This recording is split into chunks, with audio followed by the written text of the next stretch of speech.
From Wish TV, this is The Zone Extra. Coming up on The Zone Extra, the postseason inter-semi-states in girls hoops. And more swimming history for Carmel. Tonight, I sit down with the commissioner of the IHSAA. Plus, meet our athletes of the week who are both going for state titles. That'd be amazing. It'd be a dream come true, honestly. Find out how you can be a part of the show with our top plays. We're ready to fly.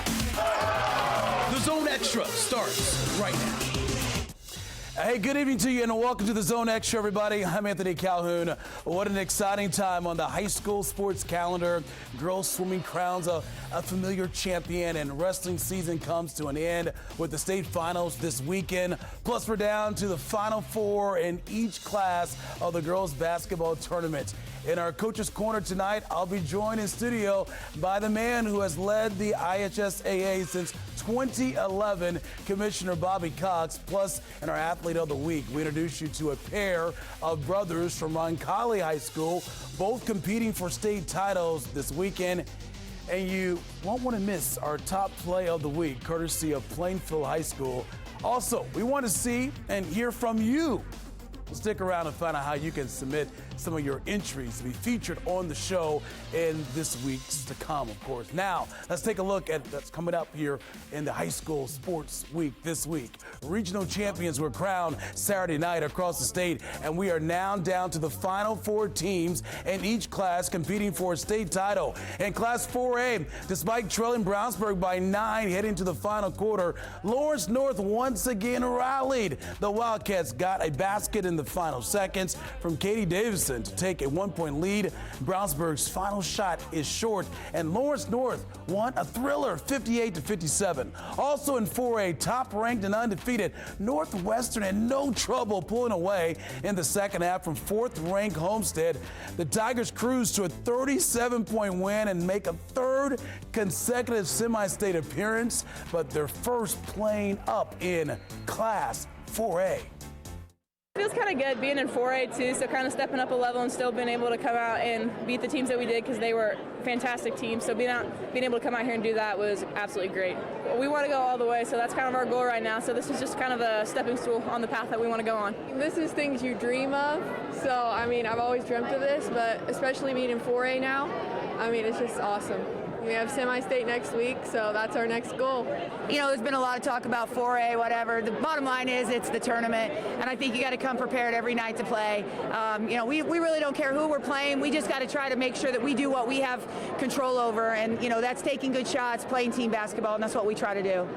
Wow, what an incredible program right there. So here we go. So in the north half of the 4A bracket is top-ranked Northwestern facing number 6 Penn at LaPorte High School. And then the south half of the bracket is 8th-ranked Lawrence North against Bedford North Lawrence. That game will be played at Jeffersonville High School. Okay, in the other semi-state action, Class 3A, Brownstown Central looks to punch a ticket to Bankers Life Fieldhouse against top-ranked Salem. And 2A, number 1, an unbeaten Triton Central faces Linton Stockton. Also in 2A, you got Frankton meets South Central, and in 1A, Greenwood Christian takes on top-ranked Lagodi. Now to the pool. Carmel won its, get this, 34th consecutive girls state swimming title Saturday at the Natatorium, extending their own national record that dates back to 1986-87 season. Coach Chris Plum's Greyhounds more than doubled the score of runner-up Fishers. Other local schools placed in the top 10 were Franklin in 3rd, a 6th place finish there for Hamilton Southeastern, and Zionsville finished 7th. Now the boys swimming tournament gets underway with sectional action starting up tonight.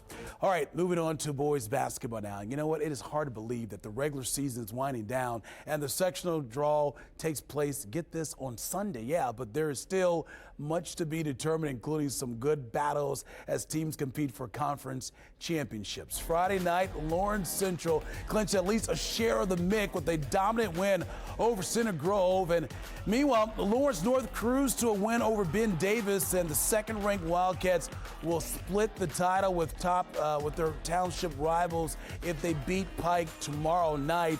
In the Hoosier Crossroads, you got Brownsburg claimed at least a share of the title last last week with the win over Noblesville. White Hot, Hamilton Southeastern, how about this? They've won 11 straight. Could grab a share if they can take care of business against Brownsburg tomorrow night.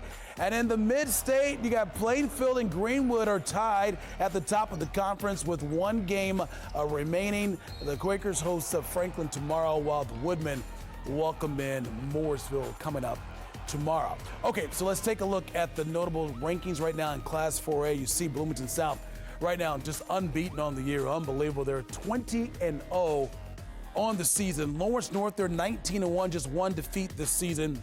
LC right behind them there. Lafayette Jeff there, 20-3. And then Christmas Addicts ranked 8th there in the Class 4A top ratings there. Okay, and on the mat, we're not going to forget about wrestling tonight. It's championship weekend at Bankers Life Fieldhouse. The action gets underway tomorrow night and continues on Saturday.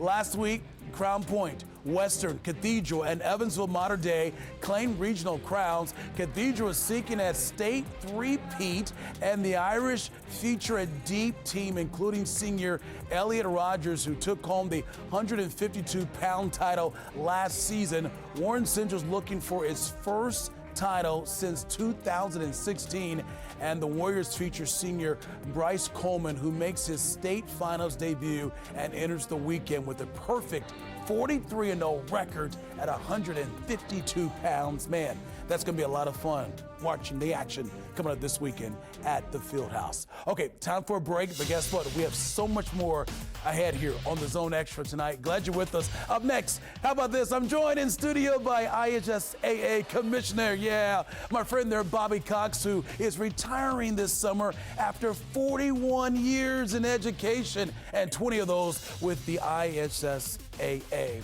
Also, still ahead, two brothers with championship aspirations on the mat.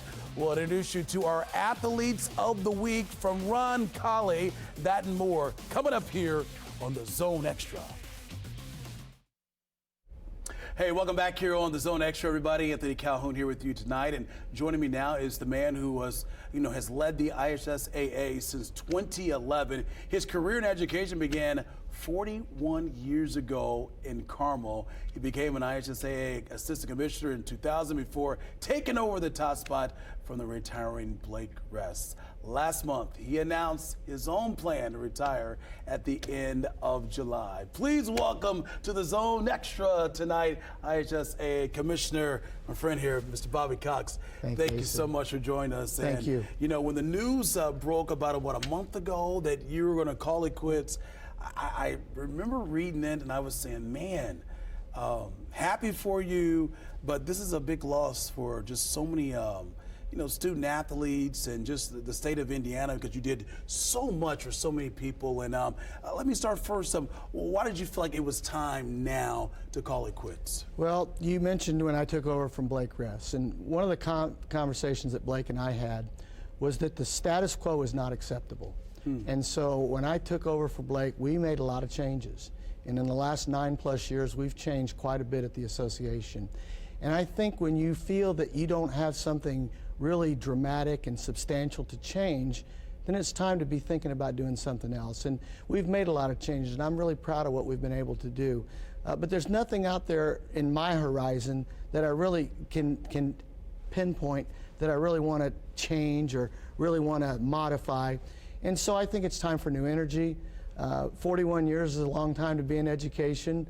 My wife and I want to travel some, and we want to do some other things, so it's a good time for me to go. Yeah, when you think about just the legacy that you've had, you mentioned over 40 years in education and just the impact you've had when it comes to athletics in Indiana with these high school sports. I was telling you just during our commercial break how much we enjoy doing this show because of the impact it has on the communities and so many young athletes coming up and having big dreams. And what are you going to miss most when you think about come July when you walk away? I'll miss the competitions. I'll miss the championships. I enjoy going to championships and watching kids play. I go to games every week. I go to the tournaments before the state championship. I'll miss that part of it. And you build relationships. You know, this job is about relationships and building positive relationships with everybody, whether it be the media, whether it be the legislature, whether it be the corporate world, whether it be your member schools. It's all about relationships. And I will miss those relationships, seeing those people on a regular basis. But those are the things I'll miss the most. But other things like going to board meetings and things like that, those won't be as missed as much as those things. But you know, you talk about, I'm sure you had to put a lot of gas in your car, because I know we have video here of you just been all over the place when it comes to the athletics and just seeing so many sporting events week in and week out. That's got to be great, though, because you've seen the journey of so many student athletes and what they've been able to do throughout the time that you've been, you know, serving as the commissioner, right? Well, the landscape's changed quite a bit over my career, and it has been enjoyable. And you mentioned the travel. When I started as assistant commissioner in 2000, I kept a little map under my blotter, and I marked off every school that I've been to. And at one point, I was within 10 schools of being in every member school or something. That is a game, a meeting. Even my alma mater, Evans Obasi. Evans Obasi, absolutely. How about that? So you do get to get around the state and see people and build those relationships and watch young people participate. And that's the enjoyment and the fun of the job. Yeah. One of the big, I guess, decisions you had to make was deciding to go to Class 6A in football. Yeah. And, you know, it's amazing where football has come now throughout the time as you've been commissioner. Give me your assessment on that. How do you feel about that? Well, I would have to give credit to the Indiana Football Coach Association for the genesis of going to 6 classes. You know, class sports is about competitive balance. And when we had the old 5-class system in football, you had schools that had nearly 4,000 students at the top of the 5A classification, and the bottom of the 5A was right around 1,800. Well, when you've got schools that are more than twice the size of a school in the same classification, it's very difficult to compete. We still have that issue today because now, as I said, the landscape's changed. 6A, the bottom of 6A is about 2,200 and the top's 5,400.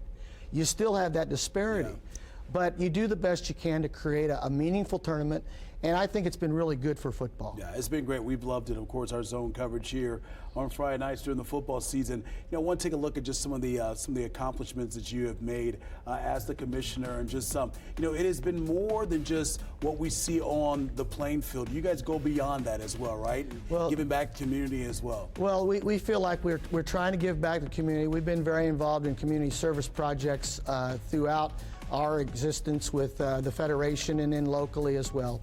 But I think it's more about being a good community member, being a good community partner. You know, I feel the IHSA is a big part of the city of Indianapolis, a big part of the state of Indiana. So we try to be good neighbors and do those types of things that make us good neighbors in our community. And that's a conscious effort. That just doesn't happen. You have to step out of your comfort area a little bit and do some things that you want to blend in and be supportive. You know, one thing I was always impressed with was the relationship that you guys had with the Indiana Pacers and the Indiana Fever. I think that's the first time, or is it still to date, only in the country where a professional team and a high school, as far as organization, are connected together like that? The Pacers and the Fever were the first NBA and WNBA franchises to partner with the state association. Prior to that, the Indianapolis Colts were the first NFL franchise to partner with the state association, and the IHSA was the groundbreaker in all of that. Again, it's about relationships. There's 3 franchises right there, the Pacers, the Fever, and the Colts, who understand the grassroots effort of sports and what high school sports means to our communities.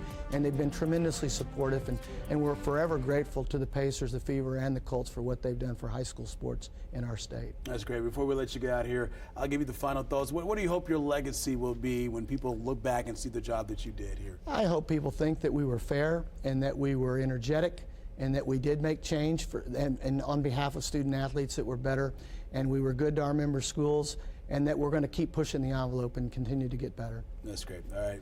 Thank you, my Cox, friend. the commissioner of the IHSAA. Thank you so much for all you did for so many people and making my job pretty easy, too, because we had a lot of fun sports to cover as well. Well, thank Appreciate you for all very your much. support, Anthony. No problem, my friend. Okay, we're going to take a break. Still to come here, much more ahead here on the Zone Extra tonight. Up next, it is our Athlete of the Week ×2. Yeah, the Lowry brothers are both wrestling in the state finals this weekend. You're going to hear from Bryce and Brayton coming up. Plus, we take a look at our game plan tomorrow night on the Zone. That's still to come.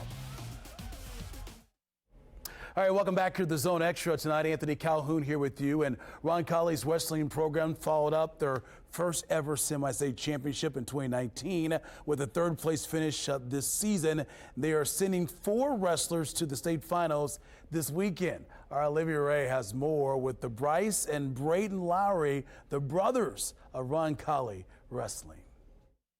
Sibling rivalry runs deep in Roncalli's wrestling room, but this isn't your normal, everyday brother roughhousing stuff. This is the best of the best. Not one, but 2 Lowry brothers are trying for Roncalli Wrestling's next state title. We like to get things done. I mean, we always try our hardest, train hard, give honest effort, always on the mat.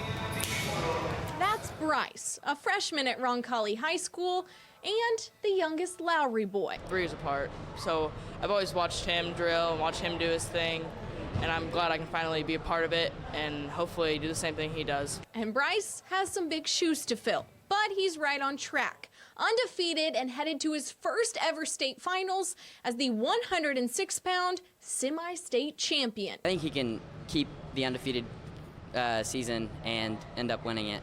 He definitely has a shot for that. And that's older brother Brayden Lowry, 4-time state qualifier and one of the staples of this program's recent success. This senior group is really good. They're great wrestlers, but they're just great leaders and great examples for our underclassmen. And excited for the future of our program.